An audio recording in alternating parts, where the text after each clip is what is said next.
जय हिंद।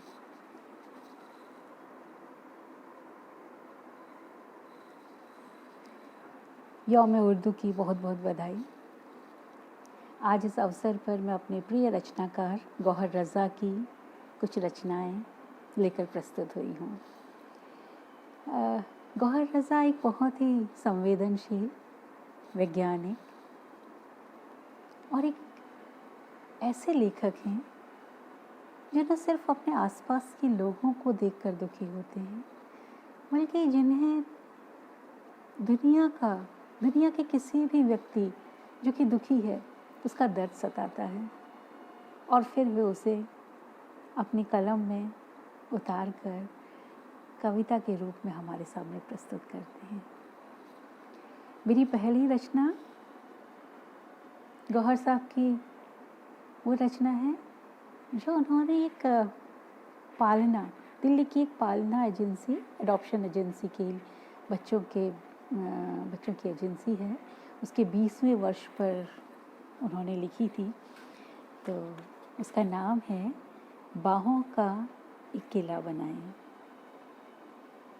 हम तुम मिलकर बाहों का एक किला बनाएं।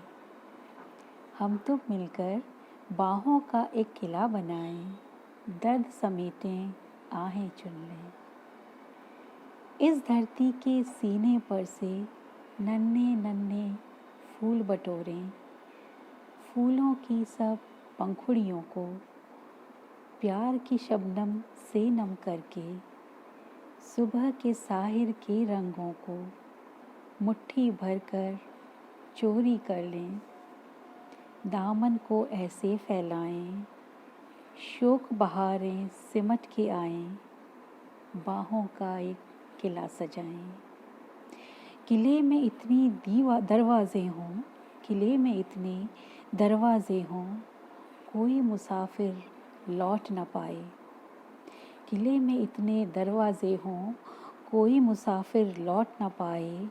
दरवाजे पर जब दस्तक हो, हल्की सी भी गर आहट हो, बाहें यूं ही खुद खुल जाएं, जैसे राह तका करती हैं आंसू की सारी बूंदों पर।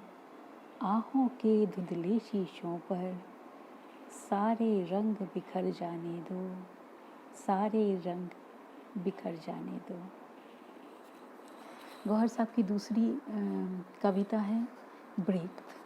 ब्रेक कविता उन्होंने ब्रेक की 100वीं सालगिरह पर लिखी थी। जिन्होंने नफ़रत फैलाई, कत्ल किए और खुद खत्म हो गए, नफ़रत से याद किए जाते हैं। जिन्होंने नफ़रत फैलाई, कत्ल किए और खुद खत्म हो गए, नफ़रत से याद किए जाते हैं। जिन्होंने मोहब्बत का सबक दिया और कदम बढ़ाए, वो ज़िंदा हैं, मोहब्बत से याद किए जाते हैं। जिन्होंने सही वक्त का इंतज़ार किया और शक करते रहे, वो आखिर तक हाथ पर हाथ धरे बैठे थे। शक के कमज़ोर किलों में कातिलों का इंतज़ार उनकी किस्मत बन गया। शक के कमज़ोर किलों में कातिलों का इंतज़ार उनकी किस्मत बन गया। रास्ते अलग अलग और साफ हैं, तुम्हें खुद चुनना होगा। नफ़रत, शक और मोहब्बत के बीच तुम्हारी आवाज़ बुलंद और साफ होनी चाहिए और कदम सही दिशा में। नफ़रत, शक और मोहब्बत के बीच तुम्हारी आवाज़ बुलंद और साफ होनी चाहिए और कदम सही दिशा में। अगली कविता उन्होंने जननाट्य मंच के नाम लिखी है। जब धूप का सोना पिघल चुके, जब शाम का पंछी घर लौटे।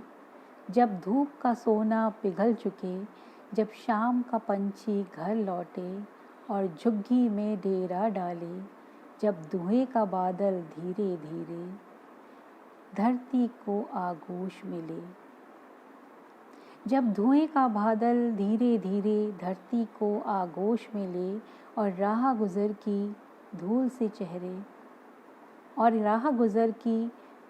चेहरे धुंधले धुंधले साए हों, खुद अपने पसीने की खुशबू जब चैन न लेने दे पल भी, पैहम पूछे क्या पाया है और बस्ती के एक कोने पर कोई मजनू संग उठा ले, और बस्ती के एक कोने पर कोई मजनू संग उठा ले, कोई मीरा विष छलका जाए, सुकरात कहे सच कड़वा है, फरहाद कई नहरें खोदे, सब सूखी हों सब प्यासी हों, उस पत्थर के हर टुकड़े से, उस प्याले की सब किरचों से, उन रेतों के सारे ज़र्रों से, जब दिन की शिकस्ता भट्टी में टुक आँच ढले और ताप हो कम, जीवन का नाटक बनता है जो कड़वा है पर सच्चा है। टुक आँच ढले और ताप हो कम, जीवन का नाटक बनता है जो कड़वा है पर सच्चा है। इस नाटक में एक सूरज है, इस नाटक में एक सूरज है जो बस्ती बस्ती उगता है। इस नाटक में एक धरती है जो साँझी साँझी लगती है। इस नाटक में कुछ साए हैं जो धुंधले धुंधले लगते हैं। ये नाटक कड़वा लाख सही पर दिल की कहानी कहता है। यह नाटक कड़वा लाख सही पर दिल की कहानी कहता है। एक ऐसी लोरी लगता है जो नींद को कोसों दूर करे, और ज़िद्दी बच्चे की तरह ये उठने को मजबूर करे। पर दिल की कहानी कहता है, एक ऐसी लोरी लगता है जो नींद को कोसों दूर करे, और ज़िद्दी बच्चे की तरह ये उठने को मजबूर करे।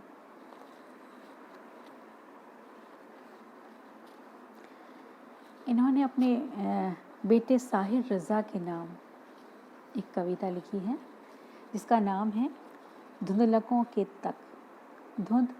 तक। रोशनी के झरनों से नूर के समंदर तक, महशरों के साहिल से दिल की पहली धड़कन तक, सुबह ए नौ की आमद से शाम के धुंधलकों तक एक अजीब रास्ता है। इससे गर भटक जाओ, दोनों सिमत जुल्मत हैं, पस्तियों का डेरा है, वह शतों की बारिश है, बेकरार है तारीकी, वहम की हुकूमत है। इस अजीब रास्ते पर जब भी कोई चलता है, सारी कायनात उसके साथ साथ चलती है।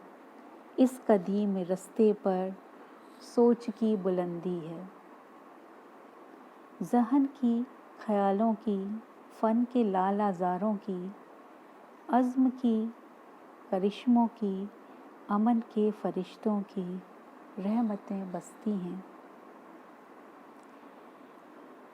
फ़न के लालाज़ारों की, अज़्म की, करिश्मों की, अमन के फरिश्तों की रहमतें बरसती हैं। इस अजीब रास्ते से मैं भटक के लौट आया। इस अजीब रास्ते से मैं भटक के लौट आया, जुल्मतों से, पस्ती से, वहशतों की बारिश से, वहम की हुकूमत से डर के लौट आया हूँ। पर मुझे यकीन है ये इस अजीब रास्ते पर जब भी कोई चलता है, पर मुझे यकीन है ये इस अजीब रास्ते पर जब भी कोई चलता है, सारी कायनात उसके साथ साथ चलती है। तुम जो चल के देखोगे खुद ही जान जाओगे, तुम जो चल के देखोगे खुद ही जान जाओगे। और आखिर में मैं इनकी एक कविता पढ़ रही हूँ जिसका नाम है जुनून। जुनून के रंग कई हैं, जुनून के रंग कई हैं, जुनून के रूप कई। कहीं ये लैला ओ शीरी, कहीं ये सोहनी है, कहीं पे कैस है, फरहाद है, कहीं माहीवाल। जुनून मीरा तुकाराम है, कबीर भी है, जुनून गौतम और नानक है, चरवाक भी है। जुनून के कई रंग हैं, जुनून के रूप कई। जुनून आर्यभट्ट है, जुनून कॉपरनिकस, जुनून के रंग कई हैं, जुनून के रूप कई। जुनून मार्क्स है, जुनून मार्क्स है, लेनिन है, इंकलाब भी है। जुनून हो ची मीन यासर, जुनून अलिंदे है। जुनून गांधी भगत सिंह, जुनून बिस्मिल है। जुनून के का रंग कई हैं, जुनून के रूप कई। जुनून ख्वाब है, जुनून ख्वाब है, दुनिया के रंग भरने का, तलाश ए मंजिल ए इंसानियत पे मरने का, या कायनात के हर राज से गुजरने का, सुतून दार पे सरगम का, सुर बिखरने का। जुनून ख्वाब है, तारों को तोड़ लाने का। जुनून ख्वाब है, तारों को तोड़ लाने का, बुझे बुझे से दिलों में लगन लगाने का। जुनून के रंग कई हैं, जुनून के रूप कई। जुनून ढल गया सरमाए में तो कहर है ये, जुनून ढल गया सरमाए में तो कहर है ये। जुनून ढल गया मजहब में गर तो जहर है ये। जुनून के रंग कई हैं, जुनून के रूप कई। जुनून हवस के लिबासों से जब निकलता है तो जिंदगी की कहानी बिखर जाती है। जुनून हवस के लिबासों से जब निकलता है तो जब जिंदगी की कहानी बिखरती जाती है। जुनून अमन के इंसाफ के लिबास में हो तो कायनात की सूरत संवरती जाती है। जुनून अमन के इंसाफ के लिबास में हो तो कायनात की सूरत संवरती जाती है। उठो उठो, जुनून के इस रंग को सलाम करो, जमी को स्वर्ग बनाने का एहतमाम करो। उठो, जुनून के इस रंग को सलाम करो, जमी को स्वर्ग बनाने का एहतमाम करो। जुनून के कई रंग हैं, जुनून के रंग कई हैं, जुनून के रूप कई। धन्यवाद।